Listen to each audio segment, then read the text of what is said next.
Indépendance totale. 7h, 10h sur Radio Courtoisie, ligne droite, Corentin Périni. Jeudi dernier, une étude du service statistique ministériel de la sécurité intérieure a révélé que les services de police et de gendarmerie ont comptabilisé 444 700 victimes de violences physiques pour la seule année 2023, soit une personne agressée chaque minute en France. Un chiffre impressionnant qui a explosé de 7% par rapport à 2023 et de plus de 60% depuis 8 ans. Alors dans 73% des cas, ces agressions se font dans le cadre conjugal. Alors y a-t-il une véritable explosion des agressions ? Les femmes portent-elles tout simplement plus plainte ou y a-t-il une véritable explosion aussi des violences conjugales ? Les Français connaissent-ils une augmentation de l'insécurité ou d'un sentiment d'insécurité ? Pour en parler ce matin, nous sommes avec Georges Fenech. Bonjour Georges Fenech. Bonjour. Vous êtes ancien juge et député, auteur de ce livre, L'ensauvagement de la France, la responsabilité des juges et des politiques aux éditions du Rocher. Vous étiez venu sur notre antenne pour en parler. L'interview est disponible sur notre chaîne YouTube. Alors, je voulais revenir d'abord sur CNews, vous savez, qui est dans le viseur de l'Arcom, donc le gendarme des médias, qui doit redonner les autorisations donc, de 15 fréquences de la TNT, dont CNews et C8, qui appartiennent au groupe Bolloré, qui est souvent sous le feu des critiques. On accuse la chaîne de manquer de pluralisme. Vous êtes intervenant régulier dans l'émission L'heure des pros, vous y allez tout à l'heure. Donc ça s'appelle avec Pascal Praud, qui était présent lors de cette commission d'enquête à l'Assemblée nationale. Trouvez-vous que cette enquête est justifiée ? Il y a un manque de pluralisme sur CNews par rapport aux autres chaînes de télévision ? Ok, une enquête parlementaire, c'est tout à fait normal, conforme au fonctionnement de nos institutions. Mais la manière dont cette commission d'enquête est dirigée, notamment par le rapporteur, les questions biaisées qui sont posées, on voit bien qu'il y a une volonté de s'en prendre à cette chaîne CNews. Voilà.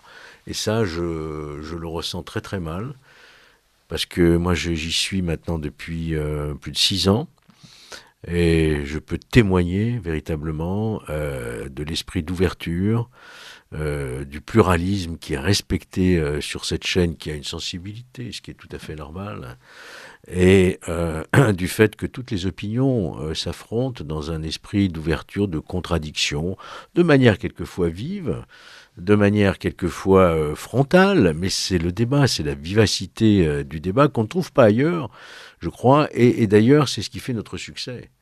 Nous avons un succès inédit, historique, on peut dire, d'une montée en puissance de cette petite chaîne. Qui agace.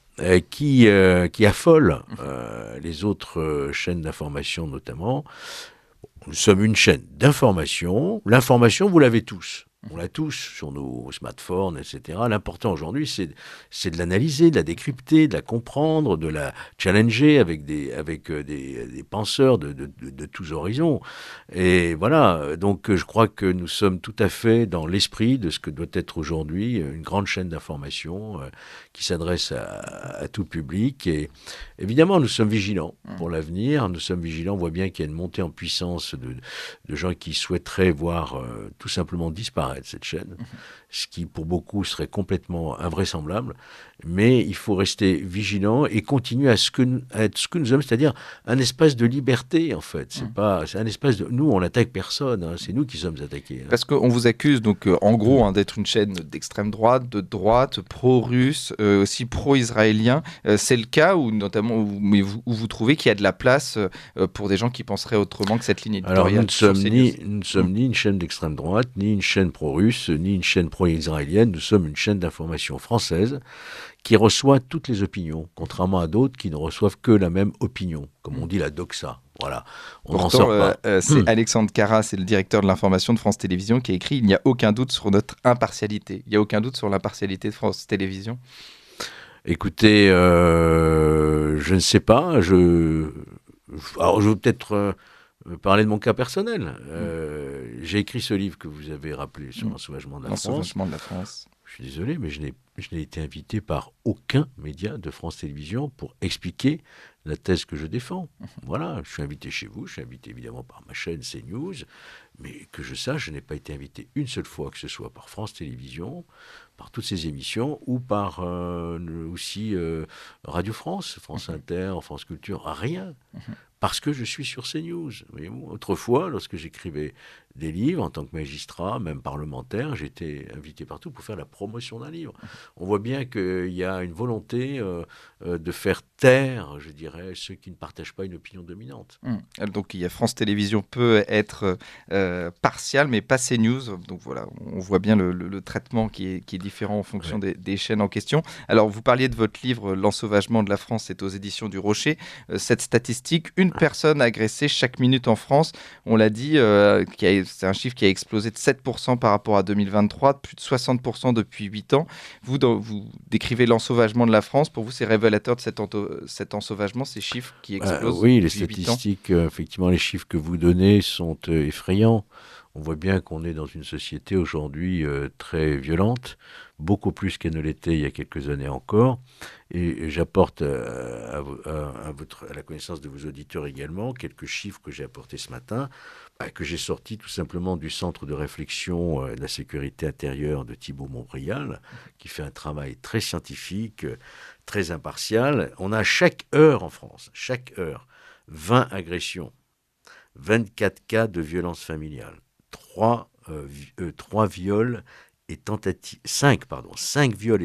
de viol chaque heure, 6 autres agressions sexuelles, 7 vols violents, 73 vols avec violence, 25 cambriolages chaque heure, 63 actes de vandalisme chaque heure. Voilà ce qui se passe dans notre pays, ce qui représente, ne serait-ce que pour les homicides volontaires et tentatives d'homicide volontaire, nous avons enregistré en 2023 5065 cas, soit 14 par jour d'homicides ou de tentatives, ce qui représente 80% d'augmentation depuis 2017.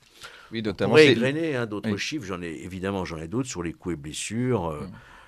Voilà. Oui, il y a une bataille de chiffres et notamment, c'est Alain Bauer qui explique qu'il y a une augmentation du chiffre du nombre d'homicides. Oui. Ça, c'est quelque chose dont on est sûr. Oui. Mais alors, qu'est-ce qu'une agression ? Parce qu'il y a une agression physique, une agression sexuelle. Il y a aussi, on a l'impression quand on voit ces chiffres que c'est une explosion de l'insécurité dans la rue, alors que on nous le dit, 73% des cas sont dans le cadre conjugal. Alors, est-ce que c'est parce que justement les gens osent plus aller voir la police, ou alors il y a véritablement une explosion de l'insécurité même au sein des foyers ? Même au sein des foyers, puisque comme je viens de vous l'indiquer, chaque heure, 24 cas de violence familiale et 20 agressions hors famille. Donc on voit bien qu'il y a effectivement de la violence partout, que ce soit intrafamiliale ou sur la voie publique. Tous les chiffres le montrent. À Paris, notamment, c'est un véritable fléau.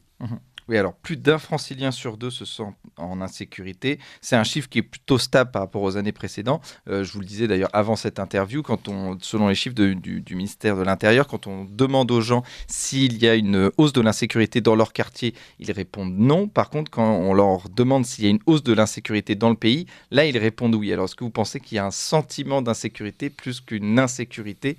Et c'est ce que vont dire vos détracteurs, d'ailleurs, justement. C'est justement parce qu'il y a des gens comme vous qui écrivent l'ensauvagement sur l'ensauvagement de notre pays. Je rappelle le titre de l'ensauvagement de la France, la responsabilité des juges et des politiques, ou CNews, ou Éric Zemmour, ou le Rassemblement national qui parle d'insécurité constamment. Et c'est ça qui crée ce sentiment d'insécurité. Qu'est-ce que vous répondez à ça ? Oui, écoutez... Je pense qu'on n'est pas là pour agiter des épouvantails ou faire naître des fantasmes. La réalité, malheureusement, elle est sous nos yeux. L'insécurité est galopante dans tous les domaines, ce qui procure évidemment un sentiment d'insécurité générale. À partir du moment où l'insécurité est là, vous la ressentez, c'est ça, c'est le ressentiment de cette... Tout le monde la ressent. Chacun fait attention aujourd'hui quand on prend les transports à certaines heures, quand on va dans certains quartiers. Je pense notamment Évidemment, en province, c'est des quartiers dits sensibles. Il y en avait, il y a 20 ans, à peu près 750 répertoriés. Aujourd'hui, il y en a 1500, ce qui correspond à peu près à une population de 5 millions d'habitants. Donc, les gens qui vivent dans ces quartiers, je ne vais pas vous les citer, on les connaît, les quartiers de Marseille, de Lille, de Toulouse, le Mirail, tous ces quartiers très sensibles où il y a un trafic de drogue, notamment une criminalité souterraine qui se répand. C'est une réalité, on peut pas la nier aujourd'hui. Elle a été niée pendant longtemps. Elle continue à l'être par une certaine, je dirais, catégorie de responsables qui sont toujours inspirés par une idéologie qui veut nier cette réalité. Mais au fond, pour ceux qui travaillent sur ces dossiers, on le sait bien que l'insécurité, vous savez, quand on dit il y a 3 500 000 crimes et délits par an en France, grosso modo, je peux vous dire que vous pouvez multiplier par 4 ce chiffre. Parce qu'il y a tous ceux, c'est-à-dire 12 millions et 15 millions. Il y a toutes les victimes qui ne déposent pas plainte, qui ne font même plus de main courante. Quand vous avez votre boîte aux lettres fracturée, c'est un délit. Vous allez dire, je ne vais pas perdre mon temps à déposer plainte. Voilà, je la répare moi-même, je déclare à l'assurance, etc. Donc il y a aussi tout ce chiffre noir de la délinquance au quotidien qui crée lui-même un sentiment d'insécurité. Alors, qui sont les responsables? Alors, parce que pour vous, donc, ce sont les juges et les politiques. On parle aussi de la paupérisation de la société. On parle d'immigration. Qui sont les responsables véritablement de cette insécurité? Moi, j'ai toujours été persuadé que la violence, la délinquance n'était pas le fruit du hasard ou encore moins d'une fatalité. Bien sûr que nous traversons une époque de violence qui se répand partout dans le monde, des attentats, le terrorisme, les idéologies, bien entendu, mais il y a ceux qui sont en capacité, je dirais, de la juguler, et ceux qui considèrent que malheureusement on ne peut rien et qu'il faut accepter cet état de fait, le traiter par des moyens préventifs, d'injecter des sommes colossales dans les politiques de la ville, de considérer que finalement l'auteur, jeune, mineur, très souvent, un crime ou délit sur 5, c'est le fait d'un mineur, est lui-même d'abord victime de discrimination, victime d'une situation qu'il a amené à commettre ces actes, et donc il faut le comprendre, l'excuser. En fait, tout cela relève essentiellement, vous pointez la responsabilité d'un manque de courage politique, et également relève aussi d'une faillite, je pèse bien mon mot, d'une faillite du système répressif judiciaire en France, qui ne fonctionne plus pour différentes raisons, mais essentiellement parce qu'on ne veut pas s'en donner les moyens. Et des raisons que vous expliquez dans votre livre, L'ensauvagement de la France, la responsabilité des juges et des politiques aux éditions du Rocher. Merci à vous, Georges Fenech. Je rappelle que vous êtes ancien juge et député, et malheureusement, on continuera sûrement à suivre cette augmentation de l'insécurité avec vous, qui est bien réelle dans notre pays. Merci à vous. Merci.